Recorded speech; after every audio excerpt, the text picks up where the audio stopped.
ఏదో చేయాలని ట్రై చేసి కథని కురుకురేలా మెలికలు తిప్పేసి ఆ చిక్కుని ఎలా విప్పాలో అర్థం కాక దాన్ని అలానే వదిలేసి మన మొహాన పడేసిన ఒక సక్సెస్ఫుల్లీ ఫెయిల్డ్ ఎక్స్పెరిమెంటల్ ప్రాజెక్టే ఈ మరీచిక. ఇంత గొప్పగా ఈ మూవీని ఎందుకు వర్ణించానో మీకు తెలియాలంటే ఈ మరీచిక కథ ఏంటో మీకు చెప్పాల్సిందే. ఈ మూవీని మీరు ఆల్రెడీ చూసే ఉద్దేశం లేకపోయినా ఈ వీడియోని చూడండి. నా ఫ్రస్ట్రేషన్ ఫీల్డ్ నెరేషన్ ని వినే కంటే డైరెక్ట్ గా సినిమానే చూడడం బెటర్ అనుకుంటే ఈ మూవీ ప్రైమ్ వీడియోలో స్ట్రీమ్ అవుతుంది, చూసి ఎంజాయ్ చేయండి. ఓకే, ఓపెన్ చేస్తే మరీచిక అండ్ గ్యాంగ్ సంజుని డిప్ప మీద కొట్టేసరికి సంజు మరణిస్తాడు. అది చూసిన లక్ష్మి ఏడ్చుకుంటూ వెళ్లి పోలీస్ స్టేషన్ లో రిపోర్ట్ చేస్తుంది. జనరల్ గా ఎవరైనా మర్డర్ జరిగిందని కంప్లైంట్ చేస్తే పోలీసులు కంగారుగా ఘటనా స్థలానికి పరిగెడతారు కదా. బట్ ఫేక్ కంప్లైంట్స్ తో విసిగిపోయిన మన బద్దకి స్ట్రెస్ అయి మాత్రం నీ ఫ్లాష్ బ్యాక్ అంతా మాకు చెప్పు. ఈలోగా మర్డర్ చేసినోడి శవాన్ని మాయం చేస్తే మాకు శవాన్ని వెతకడం సవాలుగా మరి జాబ్ సాటిస్ఫాక్షన్ దొరుకుతుందని చెప్పి లక్ష్మితో ఫ్లాష్ బ్యాక్ ని నెరేట్ చేయమంటాడు. ఫ్లాష్ బ్యాక్ లోకి వెళ్తే మన లక్ష్మి పళ్ళకున్న క్లిప్ వల్ల కాలేజీలో ఎవరూ తను పట్టించుకోరు, including bakery shop owner Sanju. Sanju వాళ్ళ నాన్నకి చాలా ఆస్తులున్నా కూడా సంజు సొంతంగా బేకరీ నడుపుతుంటాడు. ఆయన అందాన్ని ఫేస్ కట్ ని చూసిన లక్ష్మి సంజుని తెగ లవ్ చేస్తా ఉంటది. ఇదిలా ఉండగా మరీచిక అనే అమ్మాయి తన పేరెంట్స్ యాక్సిడెంట్ లో చనిపోవడంతో హైదరాబాద్ లో వాళ్ళకున్న ఆస్తులను నమ్మేసి లండన్ కెళ్లి సెటిల్ అయిపోదామనే ప్లాన్ తో అమెరికా నుండి హైదరాబాద్ కు వస్తుంది. ఒక సూపర్ మార్కెట్ లో తన అమెరికన్ యాక్సెంట్ తో అక్కడ వర్కర్ కి మెంటలెక్కిస్తుంటే అక్కడే ఉన్న లక్ష్మి ఆ భాషని డీకోడ్ చేసి సామాన్లు కొనుక్కోవడానికి హెల్ప్ చేసేసరికి వాళ్ళిద్దరి మధ్యన ఫ్రెండ్షిప్ ఏర్పడుతుంది. ఒక రోజు లక్ష్మి మరీచికని సంజు బేకరీకి తీసుకెళ్తుంది. మరీచికని చూసిన సంజయ్ ఆమె అందానికి ఫ్లాట్ అయిపోయి తనతో మాట్లాడడానికి ట్రై చేయడం, డోర్ డెలివరీలు చేయడం, ఏదో ఒక విధంగా తనకు హెల్ప్ చేయడం లాంటివి చేస్తుంటాడు. ఈ చేష్టలన్నీ చూసి మరీచిక ఇంప్రెస్ అయిపోయి తను కూడా సంజుపై ఇష్టం పెంచుకుంటది. వన్ ఫైన్ డే ఇద్దరు ఒకరికొకరు ప్రపోజ్ చేసుకుంటారు. అది చూసి మన లక్ష్మికి గుండె బద్దలైపోయినా కూడా గుట్టుగా ఆ బాధని దిగమింగి చేసేదేం లేక గమ్మునుండిపోతుంది. ఒకరోజు సంజు ఫ్రెండ్స్ మరీచిక మీద చీప్ జోక్స్ వేసేసరికి సంజుకి కోపం వచ్చి వాళ్ళతో గొడవ పడతాడు. మన ఫ్రెండ్సే కదా, ఎందుకు అంత ఓవర్ యాక్ట్ అవుతున్నావని మరీచిక లైట్ తీసుకునేసరికి సంజుకి ఎక్కడో కాలి వాళ్ళ ఫ్రెండ్స్ ని బేకరీ నుండి గెంటేస్తాడు. ఆ తర్వాత రోజు వాళ్ళు రెగ్యులర్ గా కలుసుకునే మీటింగ్ స్పాట్ లో సంజు మరీచిక కోసం వెయిట్ చేస్తుండగా మరీచికాని కలుసుకుందామని లక్ష్మి కూడా అక్కడికి వస్తుంది. ఎంతసేపు అయినా మరీచిక రావట్లేదేంటని పక్కకెళ్లి చూసేసరికి సంజు ఫ్రెండ్స్ తో మరీచిక నవ్వుతూ కబుర్లు చెప్తుంటది. అది చూసి ఒళ్ళు మండిన సంజు మరీచికాని ఫ్రెండ్స్ ని శుభ్రంగా తిట్టేసి మరీచికాకి బ్రేకప్ చెప్పేస్తాడు. ఇదంతా చూసి బాధపడ్డ మన త్యాగశీలి లక్ష్మి వాళ్ళిద్దరికి నచ్చజెప్పి మళ్ళీ వాళ్ళిద్దరిని కలిపేస్తుంది. వన్ ఫైన్ డే మరీచిక కోరిక మేరకు ఇంట్లో వాళ్ళకి చెప్పకుండా మరీచిక అండ్ సంజు పెళ్లి చేసుకుంటారు. మరీచిక ఫ్లాట్ లో లేదని తెలియక మరీచిక ఫ్లాట్ కి లక్ష్మి వెళ్ళినప్పుడు మరీచిక ఒక పెద్ద ఫ్రాడ్ అని, తన అమెరికా బ్యాక్ స్టోరీ అంతా కూడా ఫేక్ అని, సంజు ఆస్తిని కొట్టేయడానికే సంజుని పటాయించిందని తెలుసుకుని సంజుకి ఫోన్ చేసి మరీచిక గురించి చెప్పి జాగ్రత్తగా ఉండమని వార్నింగ్ ఇస్తుంది.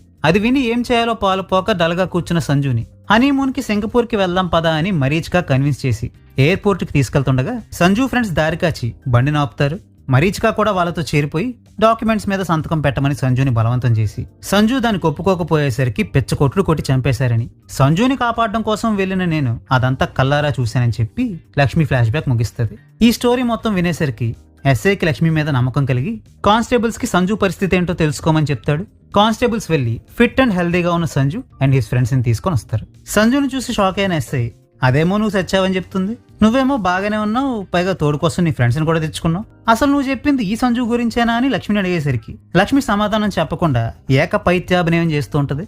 దీంతో అయోమయంలో పడి ఒక సైకియాట్రిస్ట్ ని పిలిపించి లక్ష్మి పరిస్థితి ఏంటో చూడమని చెప్తే ఆమెని బాగా ఎగ్జామిన్ చేసిన ఆ సైకియాట్రిస్ట్ ఇదంతా తన భ్రమని, అసలు మరీచిక అనే క్యారెక్టరే లేదని, ఫ్లాష్ బ్యాక్ లో సంజు తన లవ్ ని రిజెక్ట్ చేయడంతో లక్ష్మి డిప్రెషన్ లోకి పోయి సంజుకి నచ్చే క్వాలిటీస్ ఉన్న ఒక అమ్మాయిని ఊహించుకొని ఆ అమ్మాయికి మరీచిక అని పేరు పెట్టుకుంది. బికాస్ మరీచిక అంటే ఎండమావి కాబట్టి, ఎండమావి ఒక భ్రమ కాబట్టి తన భ్రమ వల్ల పుట్టిన క్యారెక్టర్ కి ఆ పేరు పెట్టుకుంది. సో ఇదంతా ఇల్యూషనే తప్ప రియల్ గా ఏ క్రైము జరగలేదని సైకాట్రిస్ట్ చెప్పడంతో ఎస్ఐ ఆ కేసుని క్లోజ్ చేసేస్తాడు. తన ప్రేమ కోసం పిచ్చిదైపోయిన లక్ష్మిని చూసి జాలిపడ్డ సంజు లక్ష్మిని లవ్ చేసి తన పిచ్చిని నయం చేసి పెళ్లి చేసుకుందామని ఫిక్స్ అవుతాడు. కొన్ని రోజుల తర్వాత సంజు లవ్ వల్ల లక్ష్మికి పిచ్చి తగ్గి పళ్ళ క్లిప్ తీసేసి అల్ట్రా మోడర్న్ స్టైలిష్ డీవాలా మారిపోయి సంజుతో హ్యాపీగా తిరుగుతూ ఉంటది. ఒక రోజు మూత్ర విసర్జన కోసం బండి ఆపి రోడ్ సైడ్ విసర్జిస్తున్న సంజుని లక్ష్మి ఆట పట్టిస్తుంటే సంజు దానికి ఇరిటేట్ అయ్యి లక్ష్మిని కసురుకుంటాడు. ఈ మాత్రం దానికి ఎందుకంత కోపం అని లక్ష్మి అడిగితే మరీచిక గుర్తొచ్చిందని, తన మెమరీస్ నుంచి ఇంకా బయటికి రాలేకపోతున్నానని సంజు అనడంతో ఇక్కడ ఒక అద్భుతమైన ట్విస్ట్ రివీల్ అవుతుంది. అదేంటంటే మరీచిక అనే క్యారెక్టర్ రియలేనని, కాకపోతే నిజానికి మరీచిక చాలా పద్ధతైన అమ్మాయి అని, సంజునే పెద్ద బోగ్గడని, సంజునే మరీచిక ఆస్తిని కొట్టేయడానికి చూశాడని, అది కనిపెట్టిన లక్ష్మి మరీచికని జాగ్రత్తగా ఉండమని చెప్పిందని, సంజు అండ్ ఫ్రెండ్స్ కలిసి మరీచికని అనుకోకుండా చంపేస్తే అది చూసిన లక్ష్మి సంజుని బ్లాక్మెయిల్ చేసి తనకి పిచ్చున్నట్టుగా నాటకం ఆడి పోలీసులని ఫూల్ చేసి ఈ కేసు నుండి సంజుని బయటపడేసినందుకు గాను తనని పెళ్లి చేసుకోవాలని కండిషన్ పెట్టిందని. ఫస్ట్ ఆఫ్ ఆల్ మరీచికాకి ఇక్కడ ఎవరూ తెలియదని, తను ఏమైపోయినా అడిగేవాడు లేడనే ధైర్యంతోనే కదా ఆ క్యారెక్టర్ యొక్క ఎగ్జిస్టెన్స్ ని లక్ష్మి అండ్ సంజు కలిసి పూర్తిగా చేర్పేసింది. మరి అలాంటప్పుడు వాళ్ళు అసలు పోలీస్ స్టేషన్కి వెళ్ళడం ఎందుకు? మరీచికా గురించి ఎస్ఐకి చెప్పడం ఎందుకు? చెప్పాక మళ్ళీ అదంతా భ్రమని నమ్మించడం ఎందుకు? అసలు ఇవేమీ చేయకుండా గుట్టు చప్పుడు కాకుండా మరీచికా బాడీని దాచిపెట్టి చేతులు దులిపేసుకుంటే సరిపోయేది కదా. ఇది ఎలా ఉందంటే దృశ్యం సినిమాలో వెంకటేశ్వర స్వయాన పోలీసుల దగ్గరికి వెళ్ళి వరుణ్ మిస్ అయ్యాడని కంప్లైంట్ ఇచ్చి ఆ తర్వాత పోలీసుల నుంచి తప్పించుకోవడానికి నానా తంటలు పడితే ఎలా ఉంటుందో అలా ఉంది ఈ తతంగం కూడా. పైగా ఈ సినిమాలో పోలీసులు కూడా ఎంత పెద్ద ఫూల్స్ అంటే వాళ్ళు చెప్పిన ప్రతి పిచ్చి కథని వినేసి చప్పట్లు కొట్టిపోయారే తప్ప అసలు అది నిజమో అబద్ధమో తెలుసుకునే ప్రయత్నం కూడా చేయకపోగా ఎవడు నిజం చెప్తున్నాడో ఎవడు సులు చెప్తున్నాడో కనిపెట్టలేని ఒక బేకార్ సైకియాట్రిస్ట్ మరీచిక అంటే భ్రమ. సో ఆ క్యారెక్టర్ కూడా భ్రమే అని సర్టిఫికెట్ ఇచ్చేగానే వాడి మాటల్ని గుడ్డుగా నమ్మేసి సెల్యూట్ కొట్టి వచ్చేసారు. అన్నట్టు కథ ఎక్కడా పెన్ గుర్తొచ్చింది. సంజుకి మరీచికా గుర్తొచ్చిందని లక్ష్మికి చెప్తే లక్ష్మికి కోపం వచ్చి ఇంకోసారి దాన్ని గుర్తు చేసుకున్నావంటే పోలీసులకు నిజం చెప్పేస్తానని బ్లాక్మెయిల్ చేయడంతో అన్నీ మూసుకొని సంజు కార్ ఎక్కగానే బ్యాక్ సీట్లో సంజుకి మరీచికా కనబడుతుంది. అది చూసి భయపడి కార్ దిగిపోయిన సంజుని లక్ష్మి మందలించి పిచ్చి వేషాలు వేసావంటే మర్యాదగా ఉండదని రేపు పొద్దున్నే మ్యారేజ్ రిజిస్ట్రేషన్ కోసం ఎర్లీగా రమ్మని చెప్పి వెళ్ళిపోతుంది. ఆ నైట్ అంతా కూడా మరీచికా సంజుని చంపేసినట్టు పీడకలాలు రావడంతో సంజు చాలా భయపడిపోతాడు. ఇంతలో సంజు తన ఇంట్లో కనబడ్డ మరీచికను చూసి భయంతో ఇంట్లోంచి పారిపోతాడు. తెల్లారాక కూడా ఎక్కడ పడితే అక్కడ మరీచిక కనబడుతూనే ఉండడంతో సంజు లక్ష్మి చదివే కాలేజ్కి పరిగెత్తుకుంటూ పోయి రిజిస్ట్రేషన్కి ఎందుకు రాలేదని లక్ష్మి అడిగితే సంజు జరిగిందంతా చెప్తాడు. అది విన్న లక్ష్మి, నువ్వేంట్రా నాకంటే పిచ్చోట్ల పర్ఫార్మెన్స్ ఇస్తున్నావు? పెళ్లి తప్పించుకోవడానికి దొంగ డ్రామాలు ఆడుతున్నావా? ఇంకోసారి ఇలాంటి వేషాలు వేస్తే ఇంకొన్ని అబద్ధాలు కూడా యాడ్ చేసి పోలీసులకు నీ గురించి చెప్పేస్తానని బెదిరించి పంపేస్తుంది.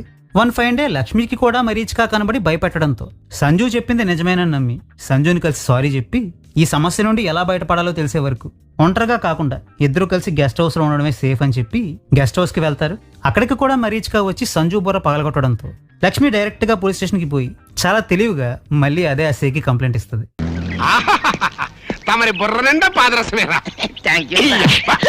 గతంలో ఇవిడ వల్ల ఆల్రెడీ ఫూల్ అయ్యాడు కాబట్టి లక్ష్మి మాటల్ని ఎస్ఐ అస్సలు నమ్మడు. ఇంతలో మరీచికానే పోలీస్ స్టేషన్కి వచ్చి లక్ష్మి నా ఫ్రెండ్ తనతో మాట్లాడాలని వస్తుంటే పరిగెట్టుకుంటూ పోలీస్ స్టేషన్కి వచ్చేసింది, అసలు ఇక్కడ ఏం జరుగుతుంది సార్ అని అడిగేసరికి మరీచిక ఇమాజినరీ క్యారెక్టర్ కదా, మరి నిజంగా నా ముందుకొచ్చి మాట్లాడుతుంది ఏంటని ఎస్ఐ కన్ఫ్యూజ్ అవుతాడు. ఇంతకీ సంజు పరిస్థితి ఏమిటని ఎస్ఐ మరీచికాని అడిగితే అసలు సంజు ఎవరో కూడా నాకు తెలియదని మరీచిక అంటది. అంటే ఇప్పుడు సంజు ఇమాజినరీ క్యారెక్టరా? మరి వాడిని ఇంతకు ముందు నేను కలిశాను కదా అని ఎస్ఐ కన్ఫ్యూజ్ అయ్యి క్లారిటీ కోసం అందరూ కలిసి సంజు షాప్ దగ్గరికి వెళ్ళేసరికి సంజు షాప్ క్లోజ్ చేసి ఉంటది. ఆ పక్కన వాళ్ళని అడిగితే 6 years బ్యాకే సంజు లో ఫెయిల్యూర్ వల్ల సూసైడ్ చేసుకొని చచ్చిపోయాడని చెప్తారు. మరప్పుడు నువ్వు సంజుని ఎక్కడి నుంచి తీసుకురాలేదా అని కానిస్టేబుల్ని అడిగితే లేదు సార్, అప్పుడు కూడా ఈ షాప్ క్లోజ్ చేసే ఉంటే వీధి చివర టీ తాగుతున్న వాళ్ళని పట్టుకొచ్చానని చాలా కూల్గా చెప్తాడు. సంజు గెస్ట్ హౌస్ లో కూడా సంజు బాడీ దొరకకపోవడంతో చేసేదేమీ లేక ఆ కేసుని వదిలేస్తారు. వన్ ఫైన్ డే ఎవడో గొట్టంగాడు సంజు మీద కంప్లైంట్ ఇవ్వడానికి వస్తే ఎస్ఐకి బుర్రలో ఉన్న లైట్ వెలిగి షెర్లాక్ సంపత్లా మారి లక్ష్మి ఆడిన డ్రామాని పసిగట్టడంతో పాటు సంజు అండ్ లక్ష్మి అడ్డమైన ప్లాన్లు వేశారే గానీ మరీచిగా సచ్చిందో లేదో కూడా కన్ఫర్మ్ చేసుకోకుండా అట్లీస్ట్ ఆ బాడీని పాతి పెట్టడానికి కూడా ట్రై చేయకుండా చాక్లెట్ ర్యాపర్ని రోడ్డు పక్కన పడేసినట్టు మరీచికని కూడా రోడ్ సైడ్ని పడేసిపోతే సంజు వాళ్ళ వాచ్మెన్ ఆమెను కాపాడాడని ఆ వాచ్మెన్ సాయంతోనే మరీచిక దెయ్యంలో బిల్డప్ ఇచ్చి సంజుని చంపేసి లక్ష్మిని వెరిపప్పం చేసిందని కనిపెట్టేస్తాడు. అయితే వీటన్నిటికీ సాక్ష్యాలు లేవు కాబట్టి మరీచిక కూడా లండన్కి వెళ్ళిపోయింది కాబట్టి ఆ కేసుని లైట్ తీసుకుంటాడు. ఇది ఈ మరీచిక మూవీ స్టోరీ. పేరుకు తగ్గట్టే మరీ చికాకు పెట్టేసింది కదా. ఈ పాడైపోయిన పాయసాన్ని నేను తాగడంతో పాటు మీకు కూడా తాగించినందుకు ఐఎమ్ రియల్లీ సారీ. ఒకవేళ మీకు నా మీద కోపం వస్తే ఈ వీడియోని లైక్ చేయండి, కొట్టాలనిపిస్తే ఆ హైప్ బటన్ని కొట్టండి. ఇది చూసి బలైనందుకు నా మీద జాలి వేస్తే కామెంట్ చేయండి. ఇవన్నీ అనిపించకపోయినా ఛానల్కి సబ్స్క్రైబ్ చేసుకోండి. సో ఇంతటితో ఈ వీడియో సమాప్తం. మళ్ళీ ఇంకో వీడియోతో కలుద్దాం. అంతవరకు సెలవు. టాటా బాయ్.